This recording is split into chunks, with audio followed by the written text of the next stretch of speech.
इस कहानी की शुरुआत होती है इस शैतान से, जो कि अमर कल्टीवेटर की आत्माओं को चुराता है और उनकी शक्तियों के इसमें डालता है ताकि वो अपने शैतान देवता को पुनः जीवित कर सके, जो कि एक युद्ध में मारा गया था। और इस प्रक्रिया में 5 लोगों की बलि चढ़ाई जाती है, लेकिन इनको पर्याप्त मात्रा में शक्ति नहीं मिलती है, जिसके कारण से उसके असुर देवता जीवित नहीं हो पाते हैं। और जिस भी दिन पर्याप्त मात्रा में जादुई शक्ति मिल जाएगी और उन जादुई शक्तियों से ये तीनों गड्ढे भर जाएंगे तो इनके शैतान देवता फिर से जग जाएंगे। उसके बाद एक शैतान का चेला आता है जिसका नाम होता है जांगू, और वो अपने चमचों से एक अमर किसान कल्टीवेटर की शक्तियां लाने के लिए बोलता है जिसका नाम होता है ली जिंग। और ली जिंग जो पर्वतों में रहता है वो इन शैतानों से लड़ने के लिए अपने गुरु के आदेश से जमीन पर आया हुआ रहता है। उसके बाद हमें ली जिंग को एक खतरनाक ड्रैगन से लड़ते हुए दिखाया जाता है और ली जिंग अपने सुपर पावर से उस ड्रैगन को पकड़ लेता है और फिर उसको मार डालता है। उसके बाद ली जिंग वहाँ एक घायल सुंदर सी लड़की देखती है जो कि बोल नहीं सकती थी और फिर उसको अपने पेट में उठाकर उसके घर तक छोड़ने के लिए चल देता है। लेकिन फिर बीच रास्ते में अचानक से बारिश होने लगती है जिसके कारण से उसे पास के घर में रुकना पड़ जाता है। लेकिन जब ली जिंग खिड़कियों को लगा रहा होता है तभी ये सुंदर लड़की उसके सीने से लिपट जाती है और फिर ली जिंग को अपने वश में करने के लिए अपने कपड़ों को उतार लेती है। और इस दृश्य को तो ली जिंग देखता ही रह गया था।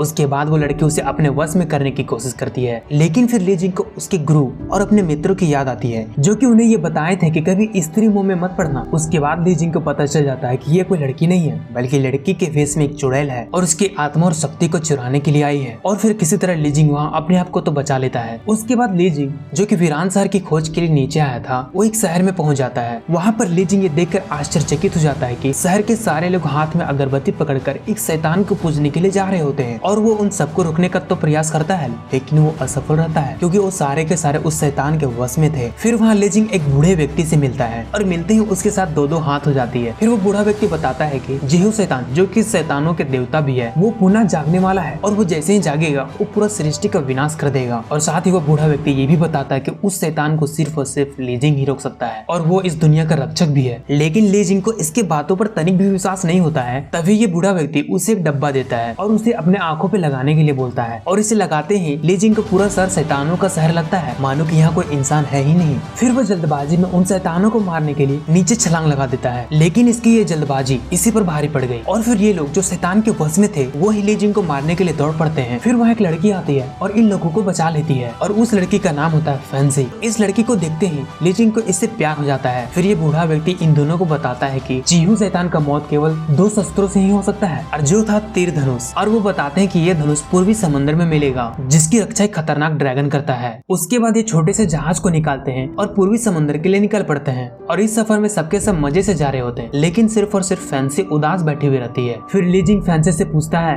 कि तुम उदास क्यों हो, तो वो बताती है कि जहांगू ने उसके करीबी को मार डाला था और इसे फैंसी अपने हाथों से मारना चाहती है। फिर ली जिंग कहता है कि मैं तुम्हारा इसमें हेल्प करूंगा। ये सुनकर फैंसी खुश हो जाती है। फिर अचानक से मौसम में बदलाव होने लगती है, तेज हवाएं चलने लगती है और ये तीनों घबरा जाते हैं कि क्या हुआ। फिर वहाँ एक बड़ा सा ड्रैगन आता है जो कि उस धनुष का रक्षा करता है और वो वही धनुष है जिससे शैतानों को मारा जा सकता था। और इस धनुष को लेने के लिए मजबूरन उस ड्रैगन से उन्हें लड़ना पड़ता है, लेकिन ये लोग मिलकर भी इसका एक बाल भी बाका नहीं कर पाते हैं। और फिर अंतिम में वो घुटने टेक देते हैं और वो बताते हैं कि शैतानों को मारना कितना जरूरी है। और वो ये भी याद दिलाते हैं कि इस शैतानों की वजह से ही उनके कुल को श्राप मिला है, जिसके कारण से उनकी कोई इज्जत नहीं करता और उनको अपने कुल से ये श्राप को हटाना है तो पुण्य का साथ तो देना ही होगा। और ये उनकी सारी बातें सुनकर ड्रैगन उनकी मदद करने के लिए राजी हो जाता है, लेकिन वो इनकी मदद करने के लिए एक शर्त रखता है। वो कहता है कि उसको भी इस युद्ध में शामिल करना होगा क्योंकि ड्रैगन के बिना उस धनुष को चलाना पॉसिबल ही नहीं था। और ये लोग तैयार हो जाते हैं। फिर वो चारों संग्राज शहर, जिसे वीरान शहर के नाम से भी जाना जाता था, वो उस पर हमला करने के लिए प्लान बनाते हैं और इनकी ये प्लान थे कि वो शहर में ऊपर से हमला करेंगे। फिर वो अपने प्लान के मुताबिक ही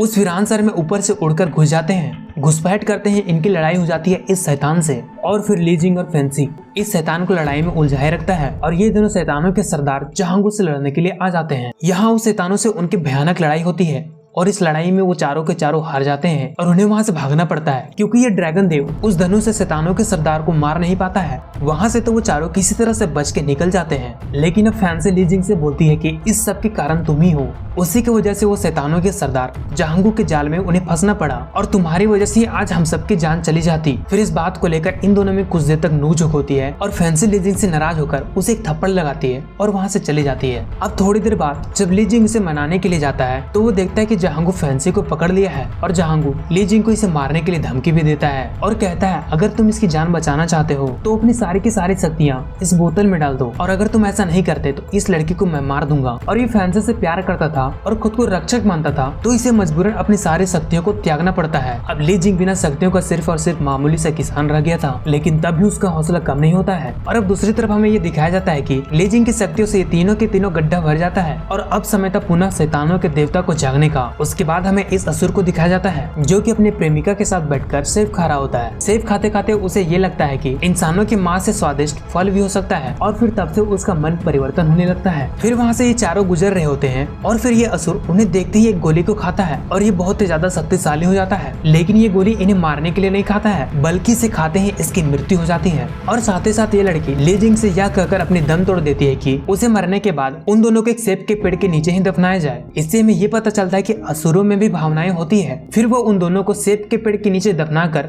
जहांगू के पास चले जाते हैं, जहां जहांगू अपने शैतानों के देवता को बुला रहा होता है। लेकिन पिछली वाली लड़ाई में जहांगू उस धनुष को छीन लेता है जिसके शैतानों की मौत हो सकती थी, तो उसे दोबारा पाने के लिए ली जिंग उसी की तरह एक और धनुष बनाता है जिससे जहांगू भ्रमित होकर असली वाले धनुष के बारे में बता सके, और होता भी वैसा ही है। लेकिन ये सातिर जहांगू उस धनुष के आसपास एक ऐसी शक्ति का निर्माण करता है जिसे छूते ही ली जिंग मूर्छित हो जाता है। और इधर ये तीनों जहांगू से लड़ते लड़ते पुनः उससे हार जाते हैं और साथ ही साथ जहांगू को ये लगता है कि ली जिंग तो अब तक मर चुका होगा। लेकिन ली जिंग धनुष को छूते एक ऐसी जगह पे चला जाता है जहाँ उसे अपने ही प्रतिबिंब दिखाई पड़ रहे होते हैं और जो उसे प्रश्न में पूछ रहे होते हैं। और अगर ली जिंग अपने प्रतिबिंब के प्रश्नों का सही उत्तर देता है तो उसे शैतानों का शक्ति मिलेगी और उसे यहाँ से जाने भी दिया जाएगा। और ली जिंग इन सभी प्रश्नों का सही उत्तर देता है और उसे सारी की सारी शक्तियाँ दी जाती है जिससे वो शैतानों से लड़ सके। फिर वो वापस आता है और इस बार जहांगू को बहुत ही आसानी से उसे मार डालता है। लेकिन अभी कहानी खत्म नहीं हुई है दोस्त, क्योंकि अब तक तो शैतानों के देवता पुनः जीवित हो जाता है। ली जिंग अपनी पूरी शक्ति से उस शैतान से लड़ता है लेकिन उसे हरा नहीं पाता है।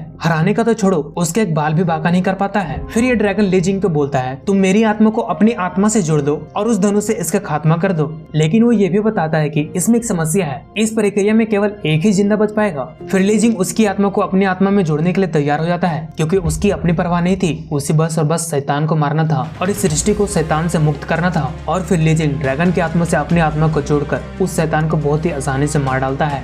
और फिर जो सांगराज शहर वीरान था वो फिर से अपने वास्तविक रूप में आ गया और वहाँ के सभी लोग शैतानों से मुक्त हो गए थे। और फिर अंत में ली जिंग को बचाने के लिए ड्रैगन अपनी जान को कुर्बान कर देता है। कंक्लूजन, आसुरी शक्ति चाहे कितनी भी शक्तिशाली क्यों ना हो, उसे एक न एक दिन अच्छाई के सामने घुटने टेकने ही पड़ते हैं। इसलिए दोस्तों आप सभी पॉजिटिव रहिए और पॉजिटिव सोचिए। और अगर आपको मेरी वीडियो अच्छी लगी हो तो वीडियो को लाइक करके चैनल को सब्सक्राइब जरूर कर देना, क्योंकि इस वीडियो को बनाने में मुझे लगभग 1 वीक लगा था और आपके एक लाइक हमें अंदर से उत्साहित करेगी और भी ज्यादा वीडियो बनाने के लिए। So please support me guys. मिलते हैं नेक्स्ट वीडियो में, तब तक के लिए बाय बाय, जय हिंद।